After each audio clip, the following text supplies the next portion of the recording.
Good afternoon, everyone. We're here for an emergency meeting, and it is there's Mr. Whitaker, Mr. Barnhart, Doug Copenhaver are present. Councilperson Vice President Delier is on speaker phone, telephone, and so is Councilperson Malk. So at this point in time, I'd like to call the meeting to order, and I need a motion to approve the agenda. So moved. Second. Motion's been made and seconded. Any discussion on the motion? If not, all in favor say aye. Aye. Anyone opposed? The motion carries 5-0. And the agenda item is discussion of potential action of COVID-19. Mr. Davis.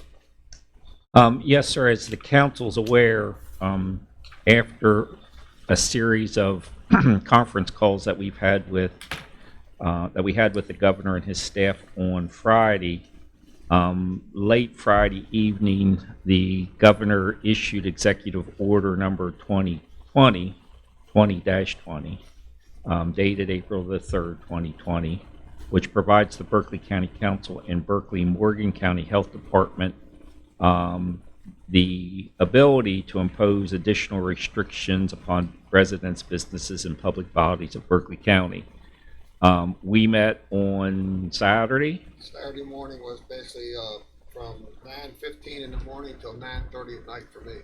And me too.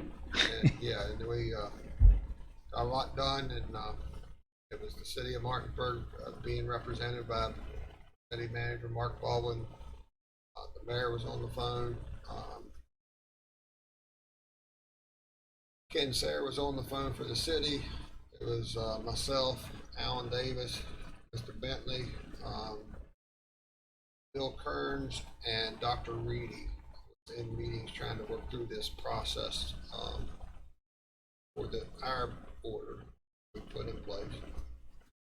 So the order that was put in place on Saturday, Councilperson Copenhaver signed, as well as Dr. Reedy, and it was attested to this morning. Although we did put it in place Saturday, mailed it out to everyone late Saturday evening, I think around 9 or 9:30. And I think I was involved in that conversation as well. Yes, You were, and was on the teleconference. and I think the council has received that order. So in order to comply with Executive Order 2020 from Governor Justice and the order that this council and the Berkeley Morgan Health Department put into place dated April the 4th, 2020, your staff is recommending that we put the following procedures in place for our employees, which would become effective at 12:01 a.m. Tuesday, April the 7th, 2020. The council shall provide, and this is, and I think I provided it to you early this morning.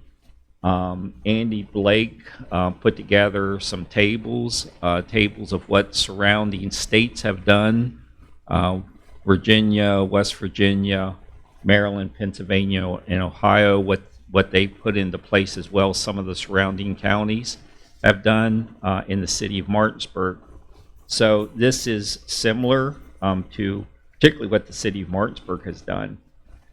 We're proposing that the council provides all full-time employees an additional 80 hours of sick leave to be added to any accumulated sick leave totals except for the full-time employees of the assessor's office. As you know, the assessor's office only works 35 hours a week, so they would receive 70 additional hours of sick leave.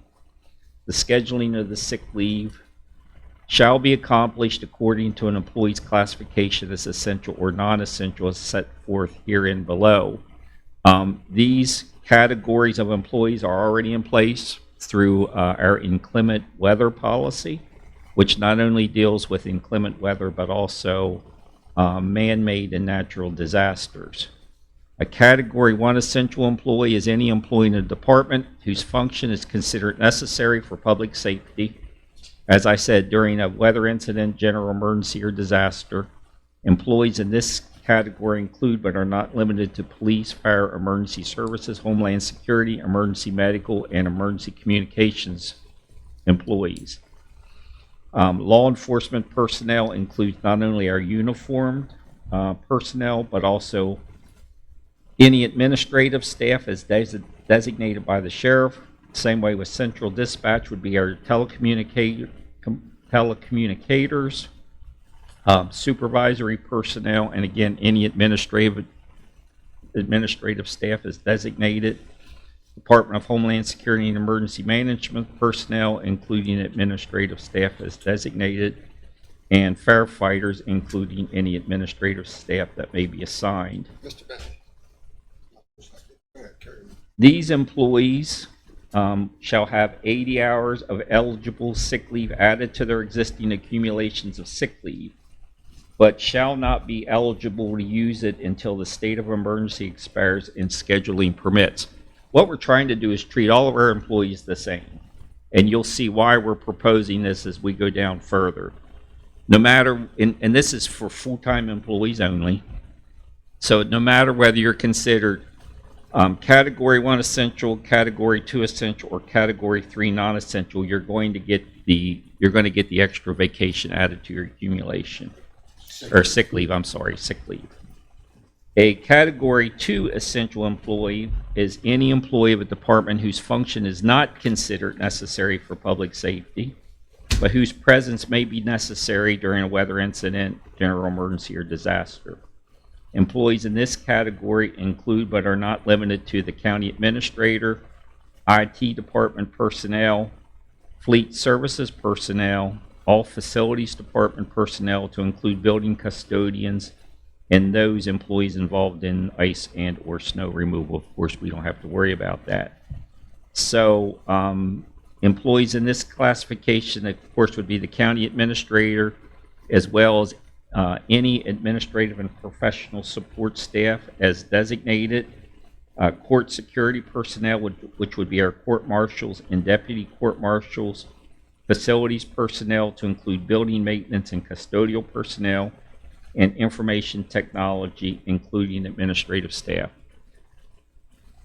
With this category of employee, it would require some scheduling, which is different than what we're going to be doing, what we're proposing for the Category 3 non-essential. With the Category 3 non-essential personnel, you're seeing that any employee of a department whose function is not considered necessary for public safety and whose presence is not needed during a weather incident, general emergency, or disaster.